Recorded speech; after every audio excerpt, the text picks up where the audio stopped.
What if I told you that in retirement, you might pay less in taxes, even if your income stays exactly the same? I'm Daniel, a certified financial planner and owner of a fee-only financial planning firm. And over the years, I've helped hundreds of clients successfully transition out of work and create income plans that minimize taxes in retirement. Paying less taxes in retirement sounds too good to be true, but it's really not, especially if you're living in Hawaii or another state that doesn't tax Social Security. Today, we're breaking down how retirement changes your tax situation, particularly with the newly passed big bitterly debated bill, and how smart planning can reduce or even eliminate your tax bill in retirement. By the end of this video, you'll know why taxes often go down in retirement, especially in Hawaii, the real tax bill for 3 types of retirees: a single filer, a married couple with all pre-tax income, and a couple using Roth IRAs, and how the new tax bill affects retirees 65 plus. Let's get into it. Let's talk about what most people get wrong about taxes in retirement. Most people assume that their tax situation in retirement will look just like it did while they were working. But the truth is, retirement can significantly change how your income is taxed. And why is that? Well, first off, there's no payroll taxes. You're no longer paying that 7.65% in Social Security and Medicare tax. Second, Social Security is taxed differently. Only 0 to 85% of your Social Security benefits are taxed federally, and many states, including Hawaii, don't tax it at all. Now, you may have heard that taxes on Social Security are going away with the new bill, but the new law does not actually eliminate federal taxes on Social Security benefits outright. Instead, it provides an enhanced standard deduction that indirectly offsets more taxable income for seniors. Nonetheless, before the bill, about 64% of seniors paid no taxes on Social Security benefits, and after its implementation, that figure is expected to rise to around 88%. And third, in retirement, you have more control over how much income you realize. Unlike a paycheck, you can choose how much to withdraw from your retirement accounts. Most people never think about this and adjust their strategy. They take withdrawals without thinking about the tax consequences, and that can cost tens of thousands of dollars over a retirement lifetime. Let's walk through 3 examples of Hawaii retirees, each with $100,000 in annual income, have drastically different tax outcomes. Scenario 1, a single filer age 65 plus. Let's say you're a single retiree living in Hawaii age 65 plus, receiving a total of $100,000 in annual income, broken down as $75,000 from a traditional IRA, which is fully taxed as ordinary income, and $25,000 from Social Security. First, let's calculate how much of that Social Security is taxable. The IRS uses something called provisional income, which includes all taxable income like your IRA withdrawals, plus half of your Social Security benefit. In this case, provisional income is $75,000 plus $12,500, equaling $87,500.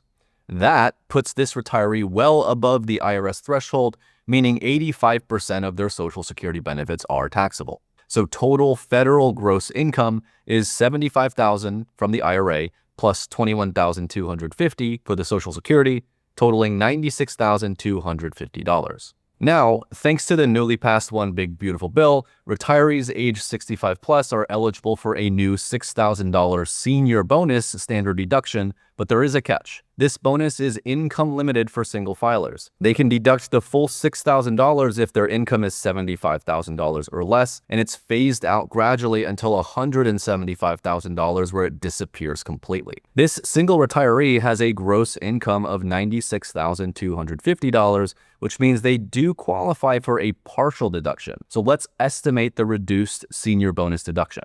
They're $21,250 above the $75,000 phase-out starting point, and if we assume a linear phase-out over $100,000, they lose roughly 21.25% of the bonus, so their bonus is closer to $4,725. And this makes their standard deduction $21,725. So their taxable income becomes $74,525. Let's break that down using 2025 brackets for single filers. The first $12,000 or so is taxed at 10%. The next $36,000 or so is taxed at 12%, and then the remaining $26,000 or so is taxed at 22%. So the estimated federal income tax is about $11,309. For state taxes, Hawaii does not tax Social Security, so the only state taxable income is the $75,000 from the traditional IRA. So we subtract the Hawaii standard deduction and the personal exemption to arrive at a Hawaii taxable income of about $69,000.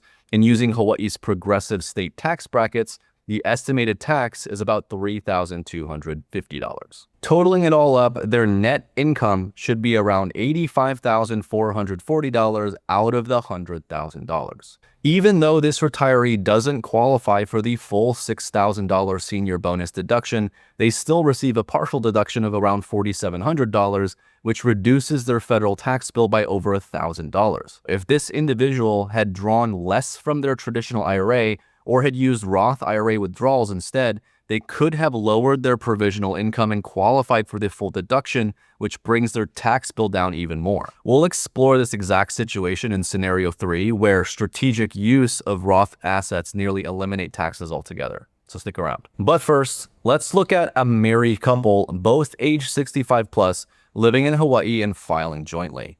Their annual retirement income is $75,000 from traditional IRA withdrawals, which again are fully taxable, and $25,000 from Social Security benefits.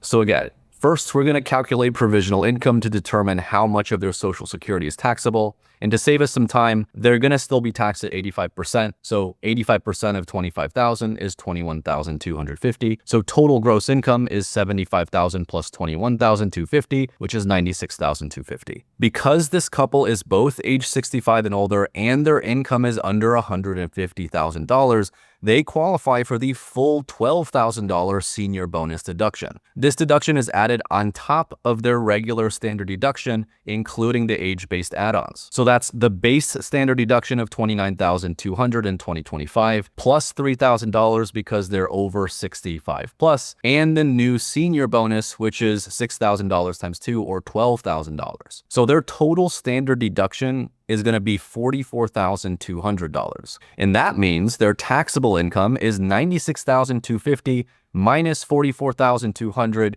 equaling $52,050. If we apply the federal tax bracket to that taxable income, their total federal tax is about $5,770. This is about $1,400 less than what they would have owed without the senior bonus deduction. For state taxes, again, Hawaii does not tax Social Security, so only the $75,000 from the IRA is considered taxable. Applying the progressive tax rates after the Hawaii standard deduction and personal exemptions, the estimated state tax for this couple would be about $2,050. So this couple's net income would be about $92,180. Thanks to the new senior bonus deduction, this couple saved nearly $1,300 more in federal tax compared to the prior law, and compared to the single filer in scenario 1, who paid $15,600 in total tax, this couple is paying almost half of the tax on that exact same income. That is a powerful case for smart filing status and tax-efficient planning. Before we move on to scenario 3, it's worth pointing out that this senior bonus deduction, which sounds really great for retirees,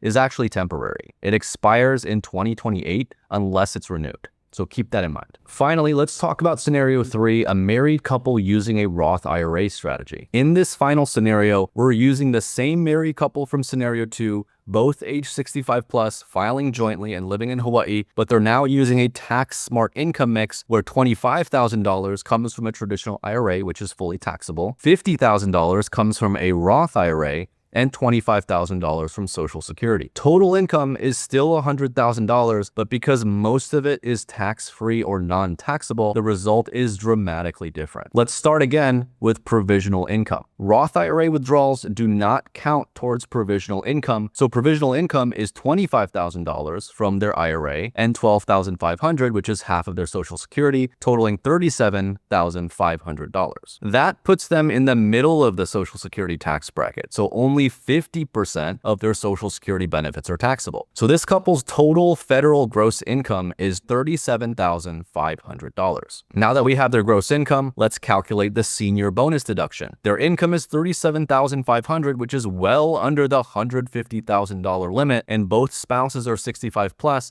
so they qualify for the full $12,000 bonus deduction. When we include the senior bonus deduction of $12,000, their total standard deduction is $44,200. And remember, their gross income is only $37,500, so their taxable income is effectively zero. For state taxes, Hawaii again does not tax Social Security, nor does it tax Roth IRA withdrawals. So the only taxable income is the $25,000 from the traditional IRA, and if we apply the Hawaii standard deduction and personal exemptions, their estimated state tax is only about $40 to $50. Think about that. That's a 0.04% effective tax rate on $100,000 of retirement income. Why is that? It's because Roth withdrawals don't count as income for Social Security taxation. Their provisional income stays low, reducing how much of their Social Security gets taxed. They qualify for the full $44,200 standard deduction under the new tax law, and they live in a state that does not tax Social Security or Roth IRA income. That is the power of Roth IRAs in retirement. So how is this couple able to create so much after-tax retirement income? Most likely, they took advantage of something called the Roth conversion window, the early years of retirement before RMDs kick in, before pensions are paid out, or full Social Security kicks in. During this window, your taxable income is often at its lowest point in decades. That makes it an ideal time to convert pre-tax dollars into Roth IRAs. Now, if you're wondering whether paying 22 to 24% in taxes upfront is worth it, there are several reasons why it could make sense. Make sure to check out the other videos I've made on Roth conversion strategies. So what's the takeaway here? Taxes generally go down in retirement thanks to no payroll taxes and 0 to 85% of Social Security being taxed at the state and federal level. The state of Hawaii does not tax Social Security at all, nor does it tax qualified pensions. Now, a quick disclosure, the examples I shared today are very simplistic and devoid of nuance. In reality, your situation may be a lot more complicated than this. If you're getting close to retirement and you're wondering, when should I start drawing Social Security? Should I do Roth conversions? And what account do I pull from first? This is a big part of what I do as a financial planner, and I would love the opportunity to support you. Head over to my website to schedule a free consultation. I work with clients virtually all over the country, and I'd be happy to help you feel more confident about your next steps into retirement. And of course, don't forget to like and subscribe for more strategies to maximize income, minimize taxes, and build a sustainable retirement lifestyle. Thanks so much for watching. See you next time.